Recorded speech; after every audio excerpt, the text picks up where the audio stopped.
Всем привет, это Михаил, и это история о моем мотоцикле, об одном маленьком, но судьбоносном полете и веселой поездке. Одним летним утром я ехал по делам. А на своем мотоцикле ехал, в принципе, по ПДД, даже со скоростью 50, и выезжая на регулируемый перекресток, по прямой, на зеленый сигнал светофора, я столкнулся с тем, что автомобиль, который со встречной поворачивал налево, начал параллельно с тем, как я выехал, тоже поворачивать. И поэтому я попытался сбавить скорость, но этого было недостаточно. Я проматерился, почувствовал удар покрышкой о бампер автомобиля, проматерился сильнее, почувствовал, что я поднимаюсь в воздух, проматерился еще сильнее. Но потом, когда я открыл глаза, я был счастлив. Я лежал на асфальте, вокруг меня уже собрались люди. Хорошо нашлись там плюс-минус добрые люди, которые сняли на видео, сделали фото места ДТП. Потом сразу тоже приехала МЧС, скорая, ГИБДД.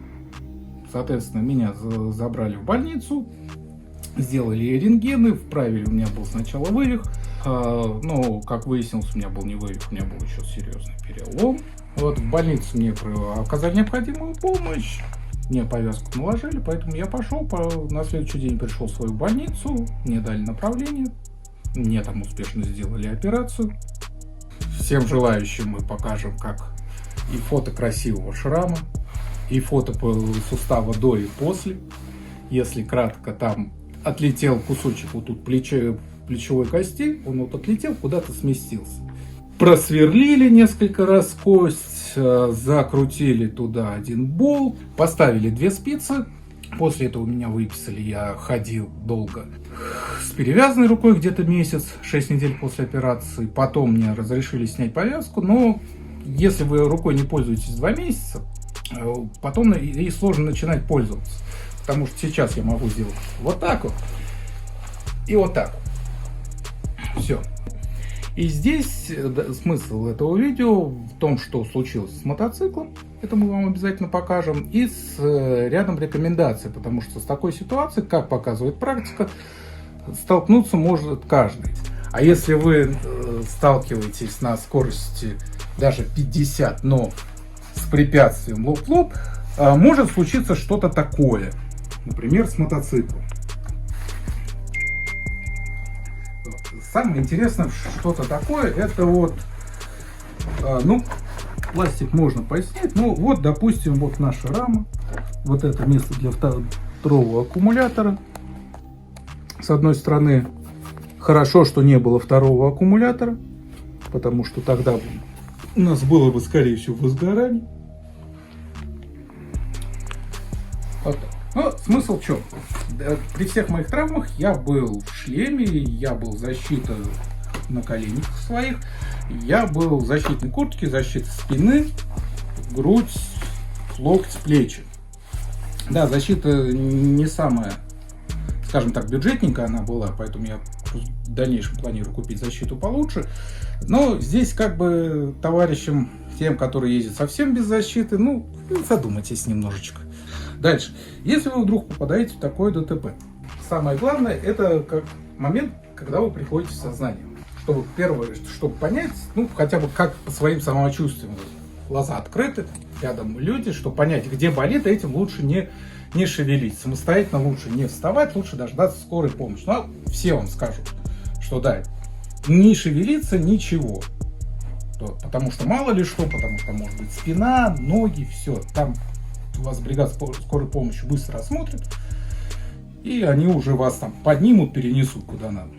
Следующий момент.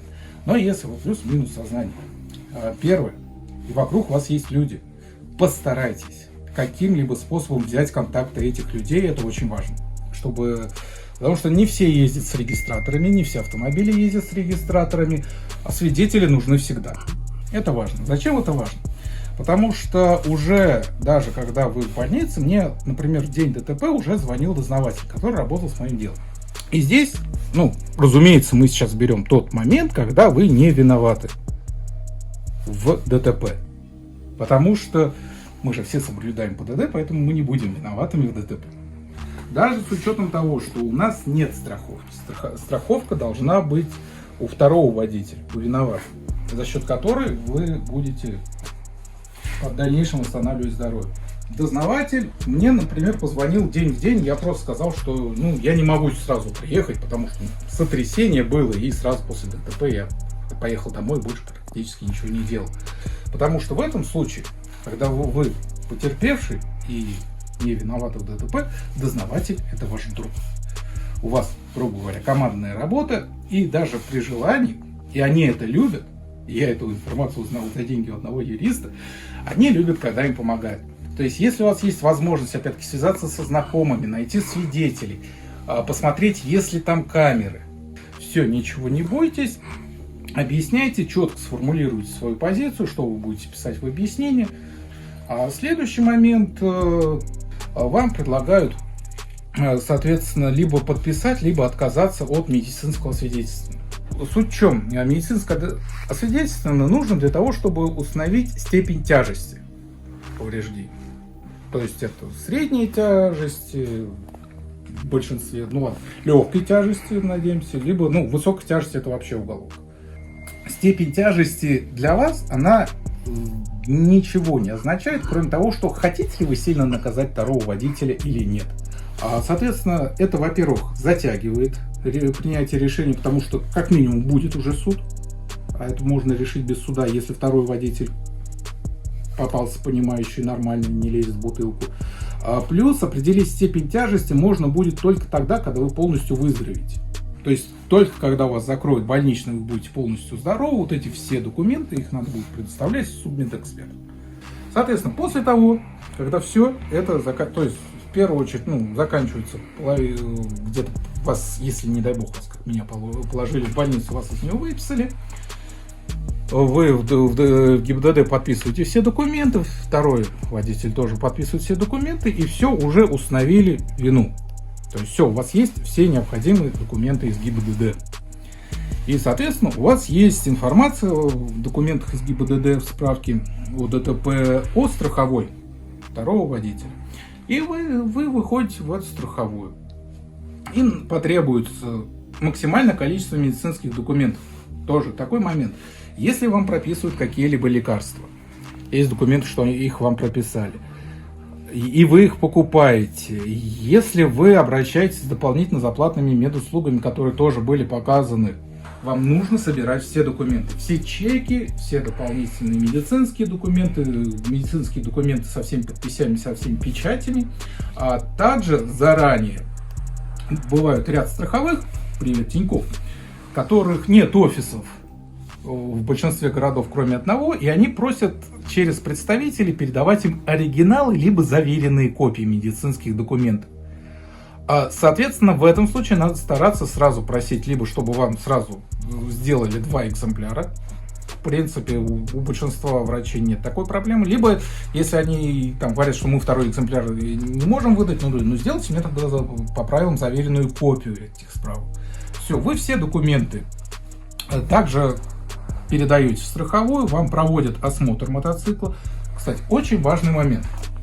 Если вы попадаете в больницу, и мотоцикл, его забирают на штрафстоянку. Опять-таки, если у вас нет никого вдруг знакомых, кому вы резко можете также позвонить с места ДТП, чтобы он забрал мотоцикл себе в гараж. Если такая возможность есть, идеально. Если такой возможности нет, не страшно. Мотоцикл забирают на штрафстоянку.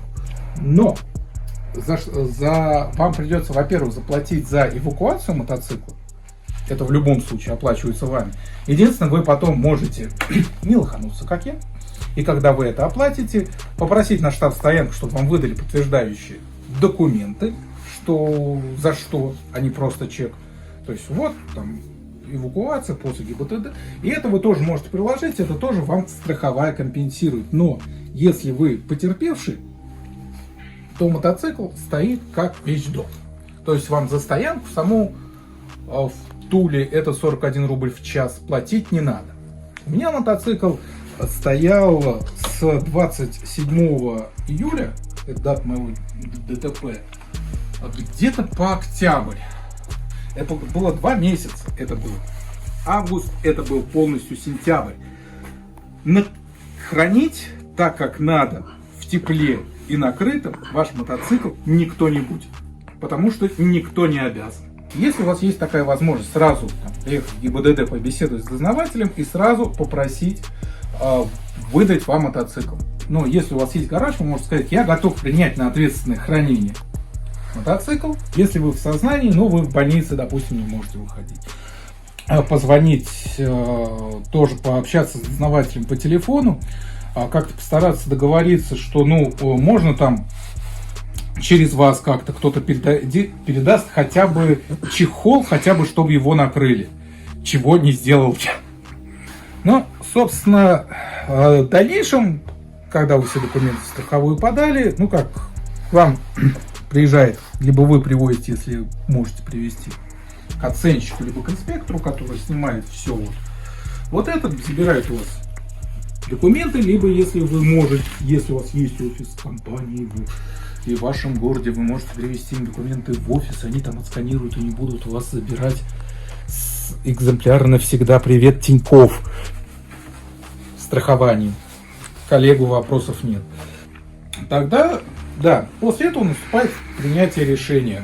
Причем вред здоровью и ущерб оцениваются отдельно. То есть вы заполняете форму по возмещению, указываете счет. Единственный плюс в Тинькове, у меня есть счет в Тинькове, я номер счета указал, мне туда деньги пришли. Соответственно, мне уже возместили вред здоровью. Как страховая возмещает такие потери?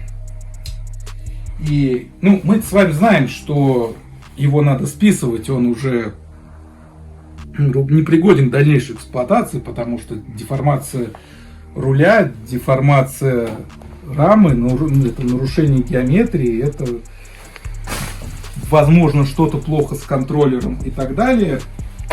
Это выглядит как восстановление, не подлежит. Это мы с вами так думаем, а что думает страховая, мы еще не знаем. Надеюсь, данная поучительная история вас не только шокировала, но и заставила задуматься и помогла, не дай бог. Я надеюсь, что такого у нас почти ни с кем не будет случаться. И самое главное, сохраняйте спокойствие, здоровье, ездите по правилам и будьте внимательны.